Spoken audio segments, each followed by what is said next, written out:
জামাত কেন সাংবাদিকদের পেটাচ্ছে? সাংবাদিকদের কাজ হলো স্বাধীনভাবে সংবাদ কালেক্ট করবে, সেটা প্রকাশ করবে, প্রচার করবে। তো সেই কাজে জামাত কেন বাধা দিচ্ছে? আর ধানমন্ডি ৩২-এ জামাতের কাজ কি? দর্শক শ্রোতা, আজকে এই বিষয় নিয়ে কিছু কথা বলতে চাই। তো চলুন ডিরেক্ট হিট দ্য পয়েন্টে। শুরুতে আসি ঘটনা প্রসঙ্গে।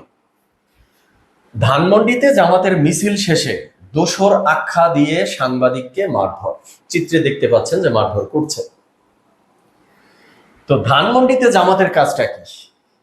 আসলে এই যে একদিন আগে ২৩শে জুন আওয়ামী লীগের প্রতিষ্ঠা বার্ষিকী উপলক্ষে পুরো দেশে যে একটা কাঁপুনি উঠেছিল, মনে হচ্ছিল যে ১০৫ থেকে ১০৭ ডিগ্রি জ্বরে আক্রান্ত হয়ে গেছে পুরো দেশ। সবাই থরথর করে কাঁপতেছে, সবার মধ্যে ভয়, সবার মধ্যে এক ধরনের আতঙ্ক। সেটা সরকারের কথা বলি, আইন শৃঙ্খলা রক্ষাকারী বাহিনীর কথা বলি, বা যে রাজনৈতিক দলগুলো দেশে রয়েছে তাদের কথা বলি, সবার মধ্যেই একটা ভয়, একটা আতঙ্ক কাজ করতেছিল যে আওয়ামী লীগের প্রতিষ্ঠা বার্ষিকীতে কি না যেন কি হয়ে যায়। এর পূর্বে একটা আলোচনায় আপনাদেরকে এভিডেন্স সহ দেখিয়েছিলাম যে শুধু ঢাকা শহরের জন্য ১৮,০০০ পুলিশ মোতায়েন করে রাখা হয়েছিল এই দিনটিকে কেন্দ্র করে।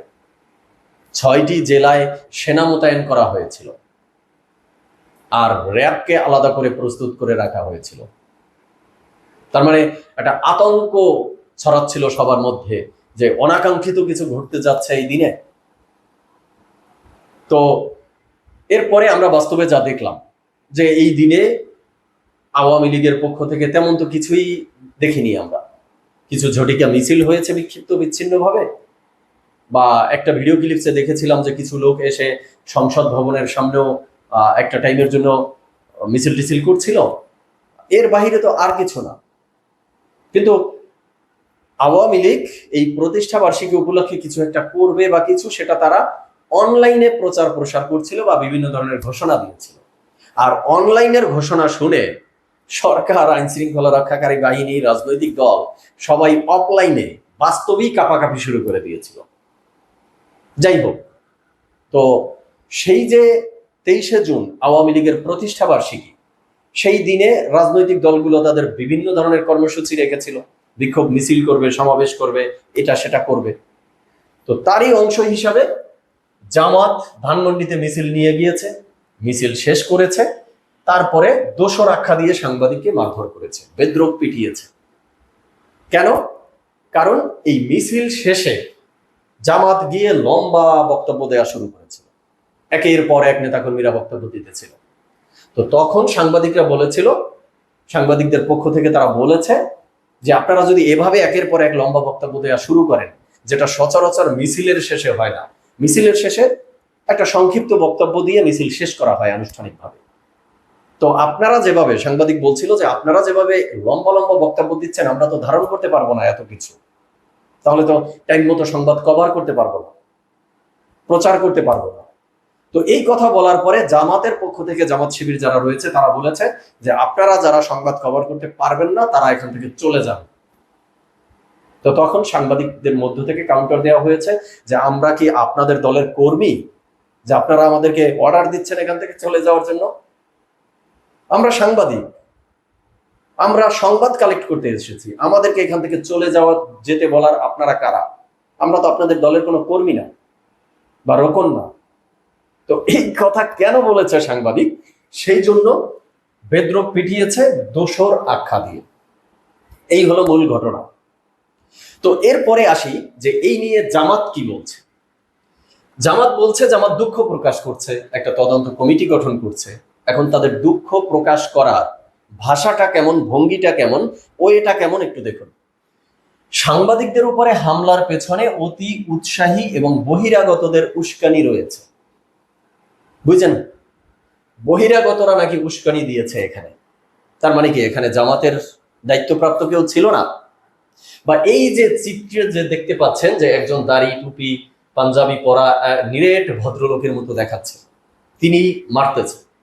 যদিও ফেসবুকে অনেক দেখলাম যে জামাত শিবিরের আইডি থেকে বা বট আইডি থেকে এই ধরনের ছবি দিয়ে তারা আবার কাউন্টার দেওয়ার চেষ্টা করছে যে ইনি তো মারেনি, মারতেছে অন্য একজন, ইনি থামাচ্ছে। তো ইনি কি আসলে থামাচ্ছে না মারতেছে? চলুন আরেকটা ছবি একটু দেখি। এই যে দেখুন তো, এই যে ভদ্রলোক, যাকে ভদ্রলোক হিসেবে উপস্থাপন করা হচ্ছে, তিনি কি থামাচ্ছে না ডিরেক্ট ঘুষি দিতেছে? কি দেখতেছেন এখানে দর্শক শ্রোতা আপনারা? আর ইনি কে? ধানমন্ডি থানা জামাতের সহকারী সেক্রেটারি আমিরুল হক, তিনি নেতৃত্ব দিয়েছেন। তার নেতৃত্বেই সাংবাদিককে বেধড়ক পেটানো হয়েছে। তাহলে জামাতের দায়িত্বপ্রাপ্ত একজন থানার সহকারী সেক্রেটারিকে জামাত কিভাবে বললো যে বহিরাগত, অতি উৎসাহী এবং বহিরাগত? এবার বুঝেন যে জামাত কেন ওই যে গুপ্ত রাজনীতি করে। আমি এর আগে অনেক আলোচনায় বলেছি যে জামাত সবসময় ক্রেডিট নিতে চায়, পজিটিভিটি নিতে চায়, ভালোটা নিতে চায়, কিন্তু দায় নিতে চায় না। যখনই তাদের দলের নেতাকর্মীদের দায় এসে পড়ে, তখনই নানা কাহিনী শুরু হয়ে যায়। বলে একে আমরা চিনি না, ইনি আগে দল করতো এখন করে না, ইনি আমাদের দায়িত্বপ্রাপ্ত কেউ না। তো তারই বাস্তব চিত্র পাইলেন যে থানার দায়িত্বপ্রাপ্ত একজন সহকারী সেক্রেটারিকে দেদারসে বলতেছে যে বহিরাগতদের উস্কানি, এরা নাকি বহিরাগত। এরপরে আমরা যদি একটু দেখি যে কাকে মেরেছে, এই সম্পর্কে একটু আসি। এখন শিশির নামে একজন সাংবাদিক, আমি একটু টেনে দেখাচ্ছি। কিন্তু আরেকটা এভিডেন্স আমি পেলাম সোশ্যাল মিডিয়ার সুবাদে। এই যে মাহফুজুর রহমান শিশির, তার ফেসবুক আইডি থেকে 5 অগস্ট 2025-এ বিজয়ের বর্ষপূর্তি পালন করছে সে। আর যে চিত্রটি দিয়েছে সেটি সেই 5 অগস্টের যে অভ্যুত্থান আন্দোলন, শেখ হাসিনা হটানোর আন্দোলন, সেই রাজপথের ছবি, তার হাতে বাঁশ। তার মানে ইনি তো জুলাই যোদ্ধা। তাহলে একজন সাংবাদিক জুলাই যোদ্ধা, তাকে জামাত শিবির দোসর আখ্যা দিয়ে বেধড়ক পেটালো, এবং এমন পিটান পিটিয়েছে আপনারা যদি দেখেন যে নাক দিয়ে, চোখ দিয়ে, কপাল দিয়ে রক্ত ঝরছে। কি যারা জুলাই যোদ্ধা রয়েছেন তাদেরকে বলতেছি যে আপনারা তো সবসময় ভয়ে রয়েছেন, শঙ্কায় রয়েছেন যে আওয়ামী লীগ যদি কোনোভাবে ফিরে আসে। আপনাদের অনেক অ্যাক্টিভিস্টরাও বিভিন্নভাবে প্রকাশ করছে এই নিয়ে যে আওয়ামী লীগ ফিরে আসলে আমাদের দেশ ছাড়া হতে হবে, আমাদেরকে মেরে ফেলবে, এটা সেটা। ভাই, আপনারা আওয়ামী লীগকে ভয় পাচ্ছেন কেন? আপনাদেরকে পেটানোর জন্য তো জামাত শিবির রেডি, অলরেডি শুরু করে দিয়েছে। আমি এভিডেন্স সহ বলছি ভাই, বানিয়ে বানিয়ে কোনো গল্প বলছি না। একজন জুলাই যোদ্ধা একজন সাংবাদিককে পিটাচ্ছে দোসর আখ্যা দিয়ে। তো আপনাদেরকে পেটানোর জন্য আওয়ামী লীগের ফিরে আসার দরকার নেই।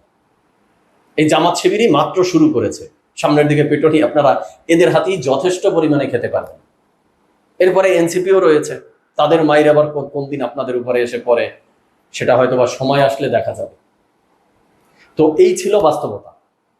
পরবর্তীতে আমরা দেখলাম যে চরমনাইর পীর সাহেব বলছে যে জামাতের কর্মসূচিতে সাংবাদিক পেটানো স্বৈরতান্ত্রিক মনোভাবের বহি প্রকাশ। তো স্বৈরতান্ত্রিক কারা হয়ে উঠছে? জামাত তো ক্ষমতায় না, ক্ষমতায় না এসেই স্বৈরাচার হয়ে উঠছে জামাত।